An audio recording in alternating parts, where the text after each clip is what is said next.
Ar-Rahman Ar-Rahim.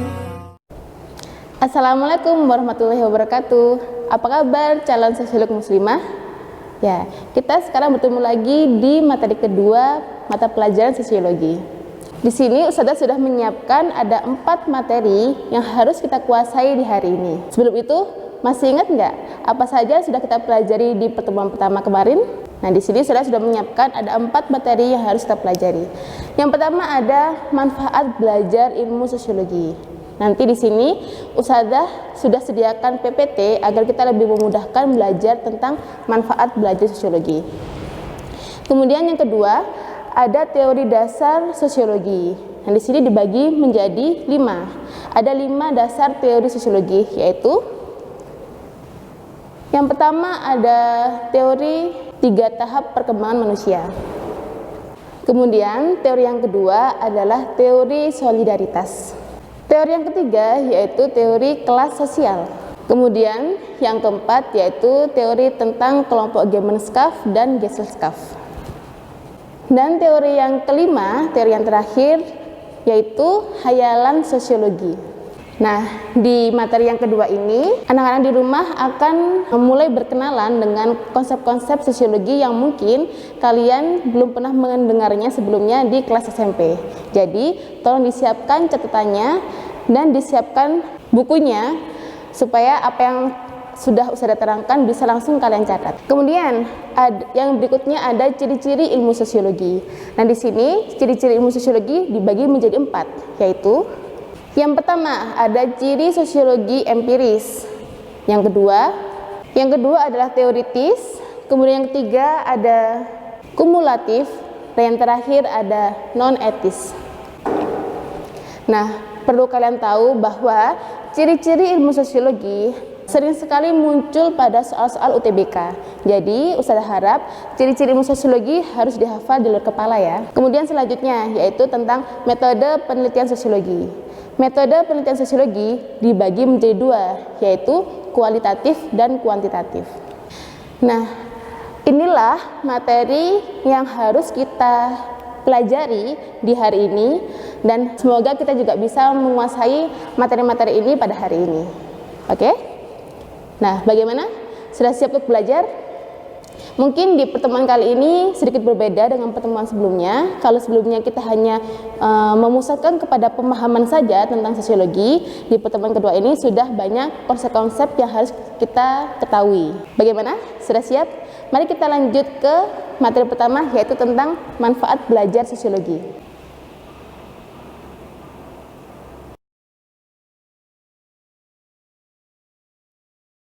Sudah tahu kan apa saja yang akan kita pelajari di hari ini? Sekarang Ustazah mulai dari pembahasan yang pertama, yaitu manfaat belajar ilmu sosiologi. Sebelum itu, Ustazah tidak akan capek mengingatkan anak-anakku semua di rumah tentang catatan.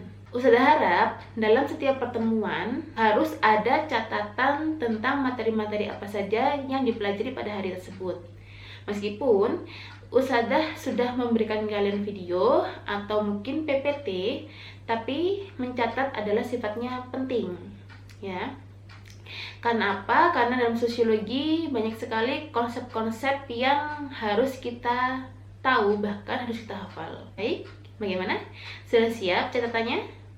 Oke, kalau sudah siap, Ustazah awali dengan materi yang pertama tentang manfaat belajar sosiologi. Nah, kalian masih ingat apa definisi dari ilmu sosiologi? Masih ingat? Ya, ilmu sosiologi merupakan ilmu yang mempelajari tentang kehidupan bermasyarakat. Nah, di sini Ustazah akan menyajikan manfaat tentang belajar sosiologi. Silakan kalian fokuskan pada kata-kata yang sudah Ustazah bold dan diwarnai merah ya. Yang pertama adalah sosiologi dapat memberikan pengetahuan tentang pola-pola interaksi sosial yang terjadi di masyarakat.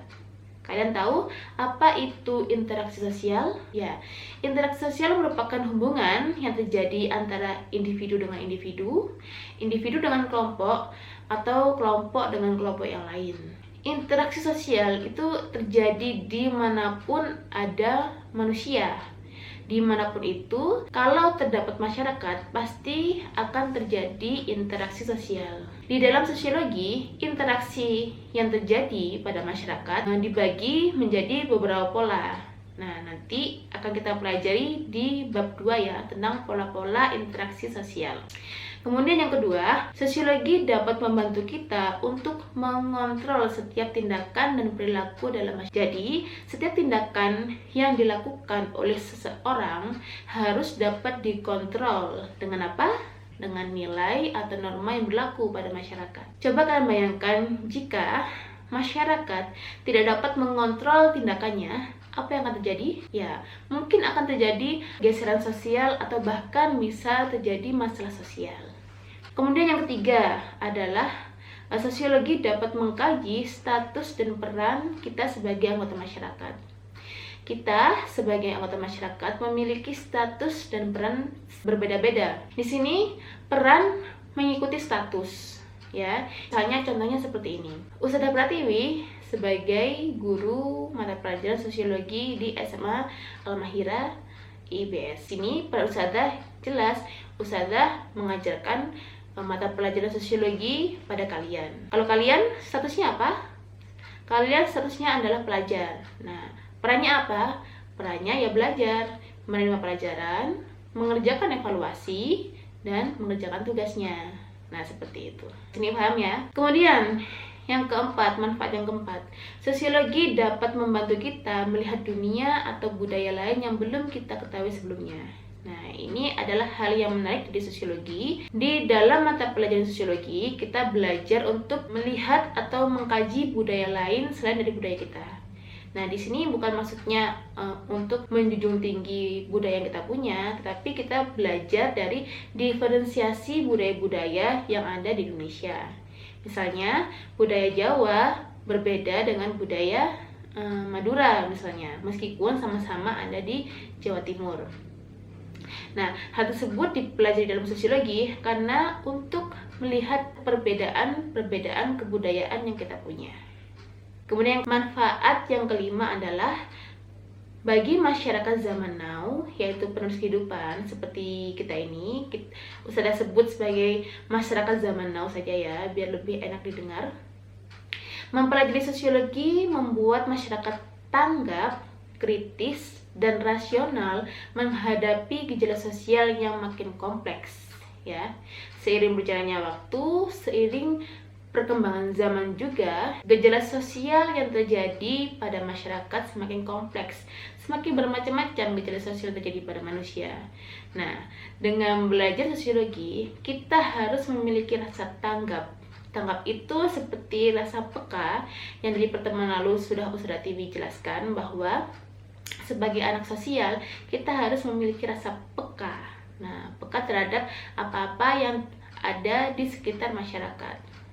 Kemudian juga kritis. Nah, sebagai anak sosial kita juga harus kritis. Misalnya, kalian melihat suatu gejala sosial yang terjadi pada masyarakat.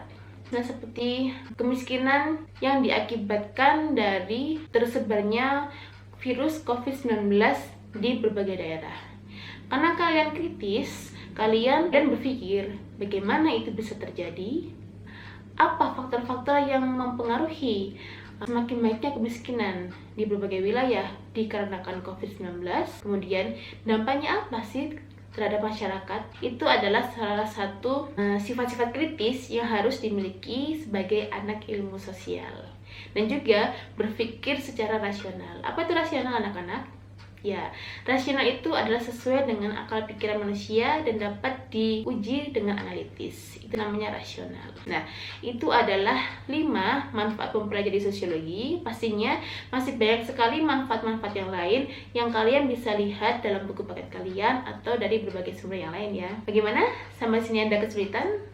Ya, Ustadzah lanjut ke materi berikut. Setelah kita belajar tentang manfaat belajar ilmu sosiologi, Ustadzah akan mengajak kalian untuk mempelajari teori-teori dasar sosiologi. Ya, tadi Ustadzah tekankan di awal, kita hari ini belajar tentang 5 teori dasar sosiologi yang harus kita tahu, bahkan kita harus hafal apa isi dari teori tersebut. Yang pertama ada teori yang dicetuskan oleh Bapak Sosiologi Dunia. Siapa? Ya, oleh Bapak Auguste Comte. Nama teorinya adalah 3 tahap perkembangan manusia. Sering disebut di berbagai sumber dengan hukum 3 tahap. Isinya apa? Nah, Comte membagi masyarakat menjadi 3 tahap. Nah, tahap ini saling berurutan ya. Yang pertama adalah tahap teologis. Nah, di sini bisa kalian lihat tahap teologis, kemudian tahap metafisik, dan tahap positifis. Nah, kita belajar dulu yang tahap teologis. Jadi, menurut Comte, pada masyarakat zaman dahulu, awal perkembangan masyarakat disebut dengan tahap teologis, di mana ciri-cirinya yaitu manusia berkeyakinan bahwa semua benda di dunia memiliki kekuatan gaib. Jadi, masyarakat pada zaman dahulu menganggap bahwa semua hal di dunia, misalnya batu, kemudian keris, kemudian air, pohon, dan lain sebagainya, itu memiliki hal-hal gaib di dalamnya. Sehingga terdapat masyarakat zaman dahulu ada yang menyembah batu, ada yang mungkin menyembah matahari, kemudian masih memiliki jimat dan lain sebagainya. Nah, itu merupakan ciri-ciri dari masyarakat teologis. Nah, di sini Ustazah gambarkan sebenarnya masyarakat teologis ini juga masih ada dalam masyarakat kita saat ini. Nah, contohnya seperti apa? Nah, seperti ada seseorang yang masih mempercayai bahwa memanggil ular kobra dengan keris. Nah, ini kan tidak dapat dianalisis dan tidak dapat dibuktikan secara empiris. Makanya ini dimasukkan kepada ciri-ciri masyarakat teologis, di mana si bapak ini percaya bahwa di dalam keris tersebut terdapat kekuatan gaib yang bisa memanggil ular. Sampai sini paham? Kemudian seiring berkembangnya zaman, seiring berjalannya waktu, masyarakat sudah mulai percaya dengan adanya Tuhan. Cirinya seperti apa? Nah, pada tahap metafisik ini adalah tahap transisi dari metafisik ke positivis. Nah, manusia mulai percaya hukum Tuhan yang diseimbangkan dengan pemikiran manusia.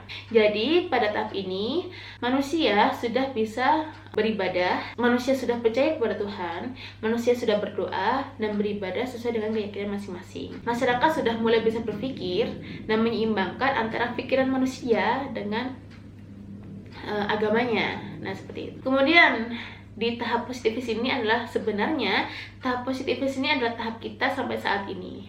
Ditandai dengan apa? Ditandai dengan kepercayaan pada data empiris sebagai sumber pengetahuan terakhir dalam segala bidang. Jadi, masyarakat sekarang percaya bahwa segala sesuatu yang kita pelajari, yang kita lakukan adalah bisa diujikan secara analitis, ya, ada uji secara empirisnya. Nah, di tahap positif ini bisa kita jumpai di keseharian kita, karena kita juga termasuk pada tahap positifis. Sampai sini paham ya? Ya. Nah, sekarang sudah kasih soal untuk mengasah ingatan kita tentang 3 tahap perkembangan manusia. Silakan dibaca, ya, dijawab juga. Kegiatan berikut ini yang menunjukkan pola pikir masyarakat positifis kecuali. Nah, jadi dari kelima multiple choice ini, dari kelima pilihan ini, terdapat ada salah satu yang bukan pada tahap positifis, ya. A. Putri sedang belajar sosiologi. Nah, apakah itu bisa dianalisis? Ya, bisa. Kemudian B. Para siswa sedang praktik di laboratorium biologi. Nah, sudah jelas ya, dengan praktik di laboratorium pasti itu bisa diuji kebenarannya. Kemudian C. Seorang kakek melakukan pengobatan ke dukun. Nah, apakah ini termasuk positifis? Kita lihat yang selanjutnya. D. Rifa menjalani rapid test di Rumah Sakit Saiful Anwar Malang. Dan E. Para siswa sedang menganalisis film menggunakan materi pelajaran sosiologi. Kira-kira mana ya yang bukan dari tahap positifis? Yang C ya. Seorang kakek melakukan pengobatan ke dukun, karena berobat di dukun ini tidak bisa dibuktikan. Apakah dukun tersebut menggunakan hal-hal gaib? Nah, apakah hal gaib tersebut bisa dibuktikan? Nah, jawabannya tidak ya. Nah, hal gaib ini masuk kemana? ya masuk ke tahap teologis. Karena mungkin setelah dari dukun mungkin akan diberi jimat atau diberi apa, nah kita tidak tahu ya. Nah itu tidak bisa dibuktikan sehingga masuk ke dalam tahap teologis. Next, selain dari teori 3 tahap perkembangan manusia yang dicetuskan oleh Auguste Comte, ada teori lain yaitu teori solidaritas sosial yang dikembangkan oleh Bapak Emile Durkheim. Kalian tahu apa itu solidaritas sosial? Jadi seperti ini. Dalam melihat atau mengkaji masyarakat secara luas, pasti terdapat kegiatan-kegiatan yang menunjukkan kerjasama di dalamnya. Bukan begitu? Kita sebagai makhluk sosial, kita juga membutuhkan bantuan dari orang lain. Masyarakat dalam melihat kerjasamanya dibagi menjadi 2, yaitu solidaritas mekanis dan solidaritas organis. Solidaritas mekanis itu bisa kalian lihat pada masyarakat yang masih sederhana atau bisa diibaratkan sebagai masyarakat pedesaan. Apa ciri-cirinya? Yang pertama adalah solidaritas ini terbentuk atas dasar kesetiakawanan dan kepercayaan. Ya, jadi kenapa mereka bisa berhubungan? Karena adanya kesetiakawanan dan kepercayaan. Kemudian, terdapat ketergantungan antara individu satu dengan individu lain. Dan belum terdapat sistem pembagian kerja. Ustadzah gambarkan dalam gambar di bawah ini, yaitu coba kalian fokus kepada masyarakat pedesaan yang membantu tangganya membuat rumah. Kalian pasti ada yang tinggal di desa kan? Nah, sekarang coba kalian bandingkan pembangunan rumah di desa dengan pembangunan rumah di perumahan misalnya. Sama atau tidak? Beda ya. Di desa, masyarakat lebih mengutamakan gotong royong dan guyup rukunnya untuk membantu tetangganya yang sedang melakukan pembangunan. Lain hal dengan masyarakat kota lebih menggunakan jasa pak tukang. Kalau di desa memang menggunakan jasa pak tukang, cuma di awal-awal pembangunannya atau hal-hal yang membutuhkan banyak tenaga, masyarakat akan berbondong-bondong menolong tetangganya tanpa imbalan atau tanpa upah. Nah, hal tersebut bisa terjadi karena ada apa? Karena ada rasa kesetiakawanan dan kepercayaan. Hal tersebut susah sekali untuk ditemukan pada masyarakat yang sudah kompleks atau masyarakat perkotaan. Nah, itu bisa disebut dengan solidaritas mekanis. Jadi, jenis kerjasama atau jenis solidaritas yang seperti masyarakat pedesaan bisa disebut sebagai solidaritas mekanis. Kemudian sekarang kita berlanjut kepada solidaritas organis. Nah, ini ditemukan pada masyarakat yang sudah kompleks, ya, masyarakat yang sudah majemuk seperti masyarakat perkotaan. Cirinya apa? Masyarakat mengenal pembagian kerja yang rinci. Terdapat pembagian pekerjaan. Jadi A bagian apa, B bagian apa, C bagian apa, sudah dipetak-petakan peran dalam pekerjaannya. Kemudian yang kedua, tiap anggota menjalankan peran yang berbeda-beda. Ya, karena tadi sudah dibagi, makanya ada peran yang berbeda-beda. Kemudian tidak membentuk hubungan saling ketergantungan. Kenapa? Diharapkan dari setiap peran sudah bisa menyelesaikan masalahnya sendiri. Yang terakhir, telah menerapkan hukum formal untuk menjaga solidaritasnya. Jadi, untuk keteraturannya terdapat hukum-hukum formal yang mengikat mereka, sehingga jika membuat kesalahan otomatis ada hukum-hukum atau norma-norma atau peraturan-peraturan, sehingga ada sanksi yang bisa diberikan kepada si pelaku tersebut.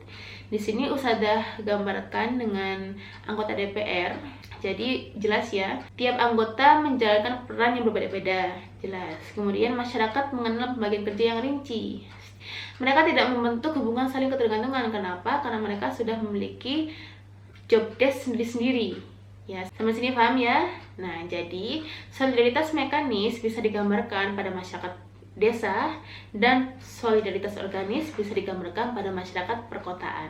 Jika belum paham, silakan ditanyakan di Q&A pada Google Classroom ya. Selanjutnya, teori yang ketiga, ada teori tentang kelas sosial yang dicetuskan oleh Karl Marx. Masyarakat menurut Karl Marx dibagi menjadi 2 golongan, yaitu kelas borjuis dan kelas proletar. Menurut Karl Marx, masalah ini terus muncul hingga saat ini. Jadi, kalian bingung apa itu kelas borjuis dan kelas proletar? Kelas borjuis juga dikenal sebagai kapitalis. Itu apa Ustazah? Kelas borjuis adalah kaum yang terdiri atas orang-orang yang menguasai alat-alat produksi dan modal. Sedangkan kelas proletar adalah kaum yang tidak memiliki alat produksi dan modal sehingga dieksploitasi oleh borjuis. Bahasa gampangnya seperti ini. Kalian fokus ke kelas borjuis ini. Kelas borjuis ini adalah orang-orang yang memiliki modal besar dan memiliki alat-alat produksi yang modern. Bisa dicontohkan seperti founder, CEO, kemudian pemilik saham besar atau pemilik pabrik misalnya. Kemudian kelas proletar ini adalah karyawan-karyawannya yang bekerja pada orang tersebut. Nah, paham ya? Dengan berkembangnya industrialisasi, apa itu industrialisasi?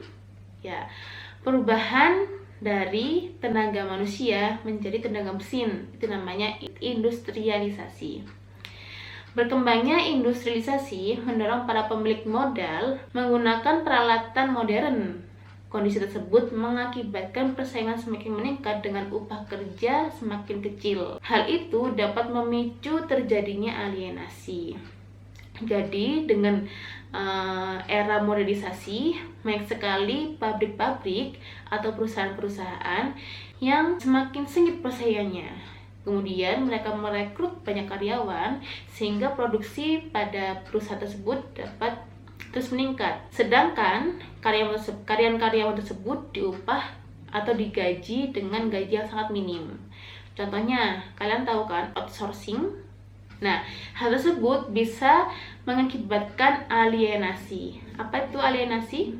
Ya, alienasi adalah keterasingan. Jadi, karyawan tersebut terasingkan dari kegiatan sehari-harinya. Di sini Ustazah gambarkan dengan karyawan yang bekerja pada suatu perusahaan mobil. Ada ratusan karyawan di sini. Nah, apakah ratusan karyawan tersebut memiliki mobil? Atau minimal mobil yang mereka buat sehari-hari? Jawabannya, tidak semua. Tidak semua karyawan di perusahaan tersebut memiliki mobil. Karena apa? Karena mereka setiap hari bekerja, tetapi mendapatkan upah yang minim, sehingga mereka tidak bisa membeli mobil untuk kebutuhan sehari-harinya. Ya, nah ini yang disebut dengan alienasi. Masih bingung? Ya, di sini Ustazah gambarkan lagi dengan KFC. Pramusaji di KFC setiap hari mereka bekerja melayani customer dengan ayam, dengan makanan-makanan khas KFC. Nah, apakah setiap hari mereka makan dengan makan yang sama yang mereka berikan kepada customer? Jawabannya tidak. Belum tentu karyawan KFC atau karyawan di tempat makan yang lain juga makan dengan apa yang mereka lihat sehari-hari. Kenapa? Karena KFC dan lain-lain itu termasuk makan-makanan yang agak mahal, sehingga karyawan tersebut tidak mampu untuk mengonsumsi makanan yang sehari-hari mereka lihat untuk dikonsumsi sehari-hari. Kenapa? Karena gajinya sedikit dan makanan tersebut merupakan makanan yang agak mahal. Sampai sini paham? Nah, itu disebut dengan alienasi. Jadi masyarakat terasingkan dari kegiatan mereka sehari-hari. Paham ya? Nah, ingat teori kelas oleh Karl Marx, masyarakat dibagi menjadi dua, yaitu kaum borjuis dan kaum proletar. Ini merupakan sumber masalah yang terjadi dari zaman dahulu sampai zaman sekarang. Makanya kalian sering melihat banyak demo yang dilakukan oleh para buruh. Upah yang mereka dapat itu kurang untuk mencukupi kebutuhannya dan kebutuhan keluarganya. Kita lanjut ya. Kemudian teori yang ketiga yaitu adalah teori Gemeinschaft dan Gesellschaft oleh Ferdinand Tönnies. Nah, Ferdinand Tönnies ini merupakan seorang tokoh sosiologi modern. Ferdinand Tönnies melihat masyarakat secara luas dibagi menjadi dua kelompok sosial, yaitu Gemeinschaft dan Gesellschaft. Gemeinschaft ini sering disebut sebagai masyarakat paguyuban ya, sedangkan Gesellschaft merupakan masyarakat patembayan. Ciri-cirinya adalah jika masyarakat Gemeinschaft atau paguyuban yaitu diikat oleh hubungan batin yang murni, kemudian hubungannya lebih intim, memiliki jangka waktu yang lama, dan Gemeinschaft ini dibagi menjadi 3, yaitu Gemeinschaft by blood, Gemeinschaft by place, dan Gemeinschaft of mind. Nah, kita bahas satu-satu dulu.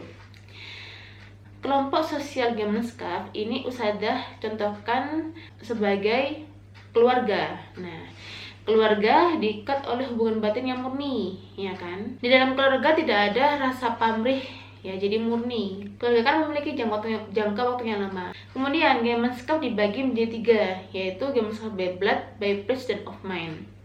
Contohnya apa, Usadah?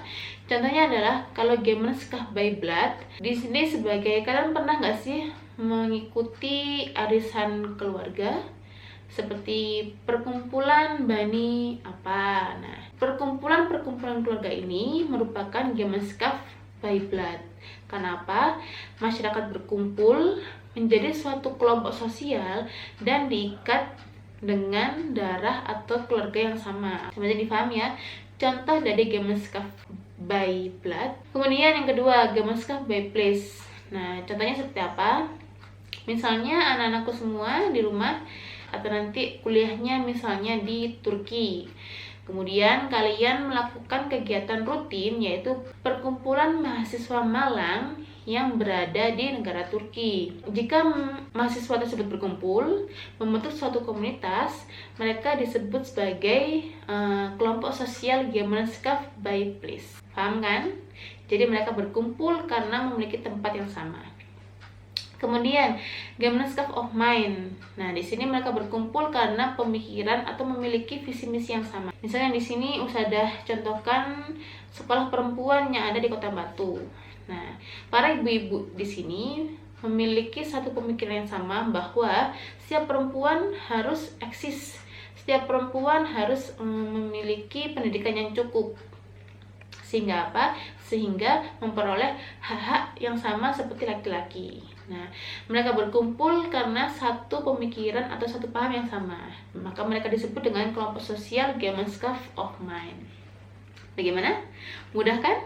Nah, sekarang kita beranjak ke kelompok sosial Gesellschaft atau patembayan. Nah, ciri-cirinya seperti apa? Hubungannya memiliki tujuan yang jelas dan didasari oleh kepentingan tertentu. Jadi mereka berkumpul karena memiliki visi misi yang sama, memiliki tujuan yang sama juga. Kemudian terbentuk untuk jangka waktu yang pendek. Jadi mereka berkumpul karena memang memiliki tujuan sama, sehingga jika mereka sudah mencapai tujuannya, kelompok tersebut akan bubar secara sendirinya. Kemudian setiap individu cenderung memiliki hubungan yang lemah. Jadi mereka tidak berinteraksi secara terus-menerus. Mereka berinteraksi jika ada pentingnya saja atau ada perlunya saja. Nah, di sini Usadah contohkan sebagai Ikatan Guru Indonesia. Mereka membentuk suatu kelompok dengan tujuan yang sama dan kepentingan yang sama. Kemudian bentuknya jangka waktu pendek. Sehingga jika mereka tidak ada kegiatan dalam Ikatan Guru Indonesia, ya sudah, mereka melakukan kegiatan masing-masing. Mereka memiliki kegiatan sendiri-sendiri, sehingga mereka tidak membentuk suatu kelompok. Kemudian setiap individu cenderung memiliki hubungan yang lemah. Ya, mungkin mereka whatsappan kalau ada kepentingan saja.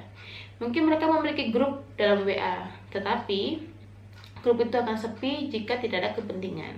Kemudian kalau ada kepentingan sama, baru grup tersebut akan ramai. Nah, jadi di situ memiliki hubungan yang lemah ya.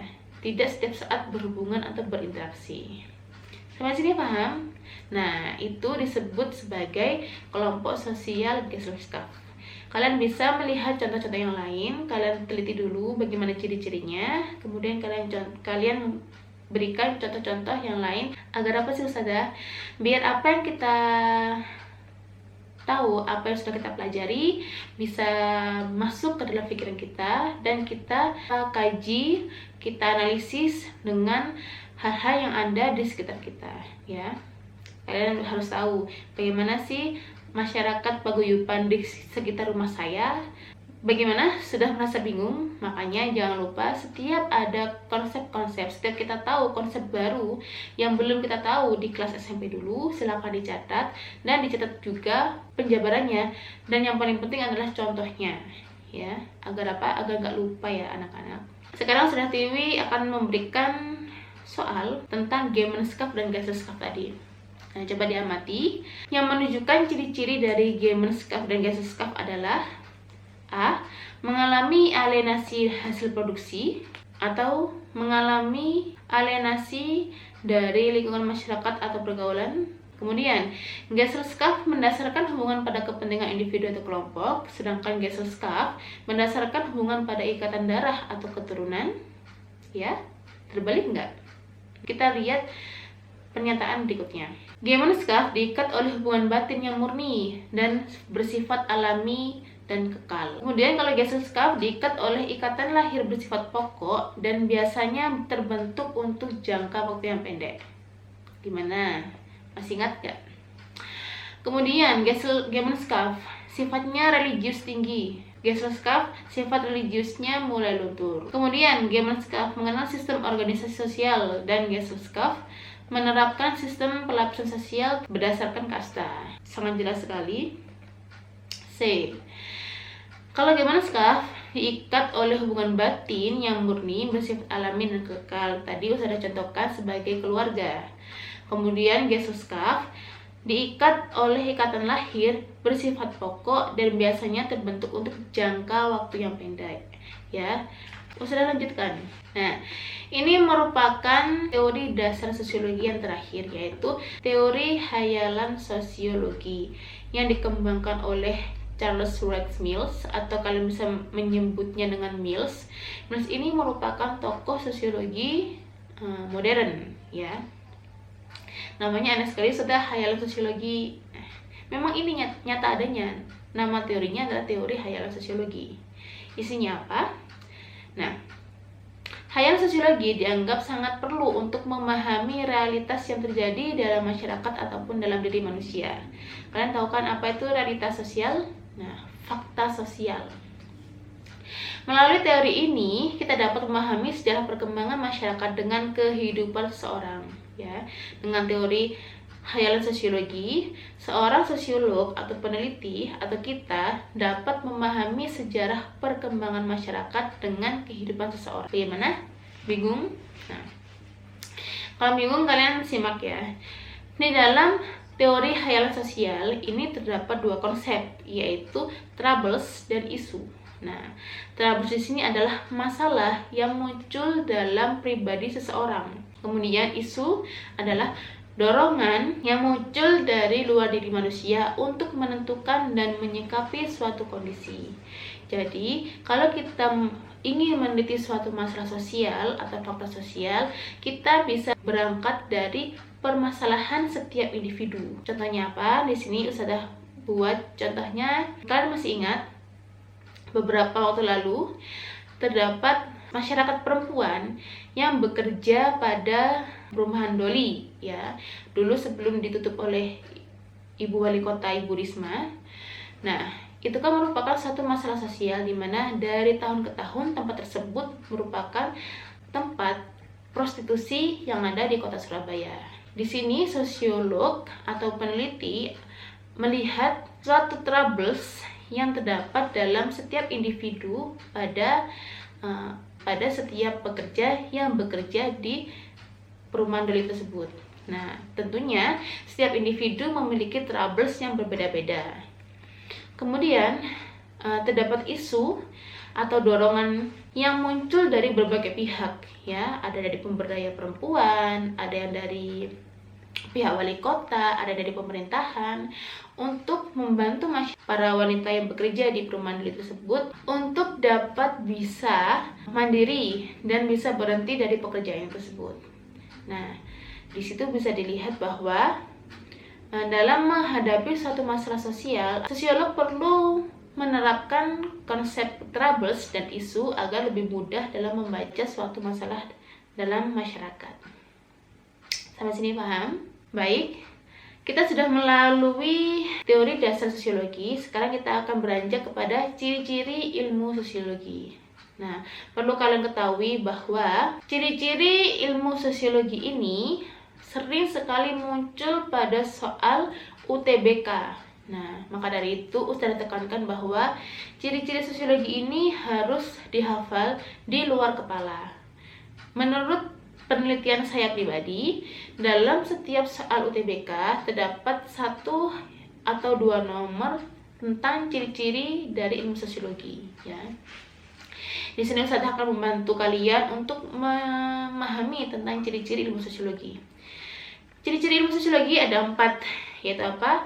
Empiris, teoritis, kumulatif, dan non-etis. Ingat ya, ada 4 yang harus kita hafal dan kita tahu contohnya bagaimana.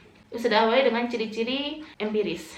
Empiris merupakan sosiologi mempelajari ilmu secara nyata berdasarkan observasi dan hasilnya tidak boleh spekulatif. Nah, ini adalah pemahaman tentang ciri ilmu sosiologi secara empiris.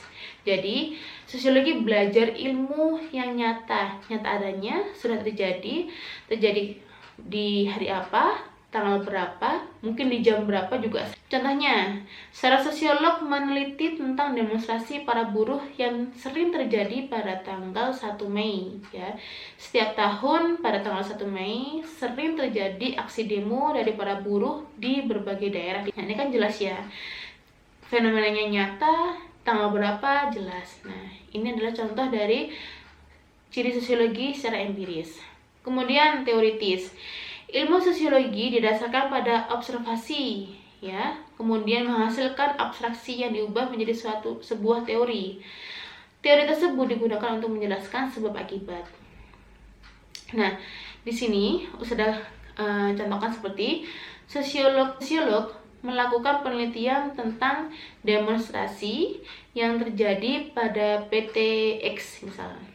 Ya, jadi contohnya sama-sama demonstrasi, sama-sama seperti empiris tadi. Kemudian setelah melakukan penelitian terhadap para demonstran, pasti hasil dari penelitian tersebut dituangkan ke dalam satu deskripsi atau satu tulisan artikel nah itu disebut dengan abstraksi, ya. Kemudian dari deskripsi atau abstraksi tersebut dapat diambil kesimpulan menjadi sebuah teori. Nah, teori ini bisa dikembangkan seperti teori yang tadi kita pelajari di bab sebelumnya. Jadi, teori yang kita pelajari tadi merupakan hasil dari sebuah observasi. Teori tersebut kemudian digunakan untuk menjelaskan sebab akibat. Nah, mungkin di sini kalau digambarkan dengan demonstran buruh pada PTX. Hasil observasi tersebut adalah suatu temuan atau suatu abstraksi. Dari deskripsi atau temuan tersebut dapat ditarik kesimpulan menjadi sebuah teori. Nah, teori tersebut bisa digunakan untuk menjelaskan sebab akibat. Contohnya, dari penelitian tentang demonstran dapat diambil kesimpulan menjadi teori kelas sosial. Nah, kelas sosial tersebut dapat digunakan untuk menjelaskan tentang sebab akibat. Kenapa sih masyarakat kok bisa melakukan demo tiap tanggal 1 Mei? Lanjut ya, kita ke ciri sosiologi secara kumulatif. Teori-teori sosiologi dibentuk atas dasar teori yang sudah lama, guna memperbaiki, memperluas, dan memperdalam teori tersebut. Nah, keyword dari kumulatif adalah memperbaiki, memperluas, dan memperdalam teori. Contohnya seperti apa? Seorang sosiolog mengkaji demonstrasi para buruh menggunakan teori kelas. Nah, dalam penulisannya, sosiolog tersebut mendapatkan masukan kanan-kiri dari sesama teman, atau mungkin dari dosennya, atau mungkin dari gurunya. Kemudian, penelitian dari sosiolog tersebut sesuai dengan keadaan masyarakat pada saat ini. Ya, jadi kalau kalian nanti meneliti tentang sesuatu peristiwa atau suatu fakta, alangkah baiknya temuan kalian nanti harus dibaca oleh teman sebaya, atau mungkin oleh gurunya, atau mungkin oleh kak kelasnya. Sehingga apa? Sehingga masyarakat nanti yang akan membaca penelitian kalian dapat lebih mudah menangkap apa yang sudah kalian tulis dalam temuan kalian, ya. Kemudian, ciri yang keempat adalah non-etis.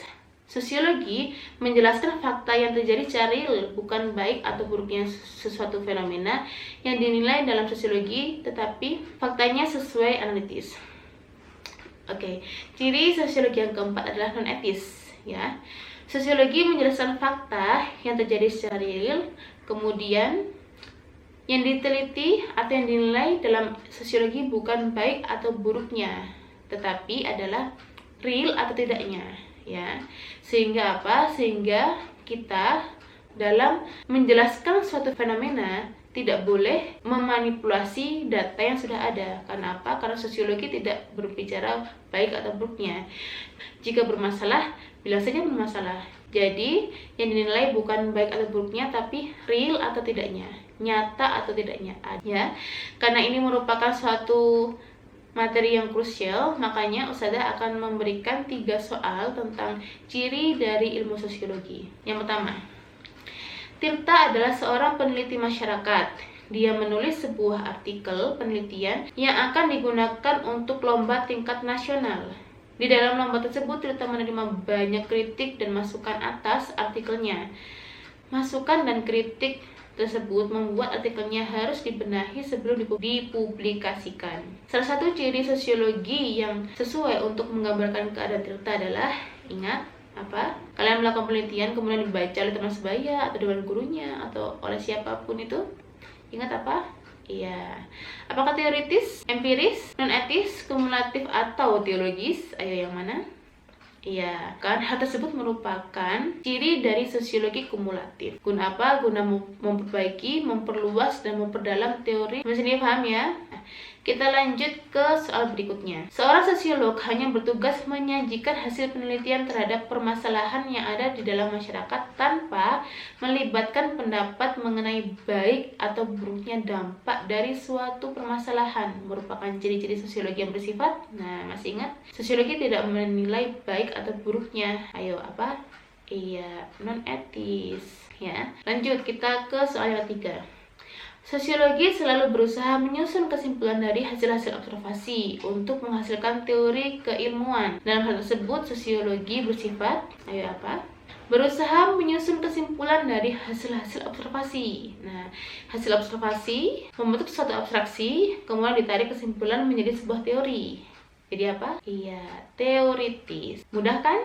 Nah, ini merupakan bentuk-bentuk soal yang sering sekali muncul pada UTBK. Ya, jadi memang benar membahas tentang ciri-ciri ilmu sosiologi, cuma soalnya dituangkan ke dalam penjabaran dulu. Kita lanjut ya. Ini merupakan pembahasan terakhir kita, yaitu tentang metode ilmiah dalam sosiologi. Sering sekali Ustaz tekankan bahwa dalam ilmu sosiologi, penelitian itu merupakan hal yang wajib, ya. Jadi, kalian tahu kan penelitian apa? Mungkin di kelas SMP dulu kalian sering melakukan penelitian kan? Nah, sama dengan ilmu sosiologi, penelitian juga merupakan hal yang wajib. Di bab penelitian ini akan kalian temukan pada bab terakhir di semester genap. Di semester depan akan bertemu dengan satu bab khusus membahas tentang penelitian sosial yang harus kalian lakukan pada masyarakat. Di sini Ustazah hanya akan mengenalkan saja bahwa dalam sosiologi kita memiliki 2 metode dalam penelitian sosial, yaitu apa? Kualitatif dan kuantitatif. Kualitatif itu apa Ustazah? Nah, ini ciri-cirinya. Cara kerjanya dengan mendeskripsikan hasil penelitian. Kemudian, metode kualitatif dipakai jika subjek penelitian tidak dapat terukur. Misalnya, kalian ingin meneliti tentang perubahan sosial. Nah, perubahan sosial yang terjadi pada Kampung Jodipan, Kota Malang sebelum dan sesudah diadakan atau dibuat Kampung Jodipan Kota Malang. Subjek penelitian kan banyak, ya. Kemudian apa yang akan kalian tanyakan juga banyak sekali. Nah, maka dari itu kita butuh metode kualitatif untuk mengupas atau untuk melihat bagaimana perubahan sosial pada masyarakat Jodipan. Nah, hasilnya juga deskriptif. Kemudian metode penelitian sosiologi yang kedua adalah kuantitatif. Ciri-cirinya yang sangat nampak sekali yaitu mengutamakan keterangan berdasarkan angka-angka atau yang diukur dengan skala, indeks, tabel, atau uji statistik.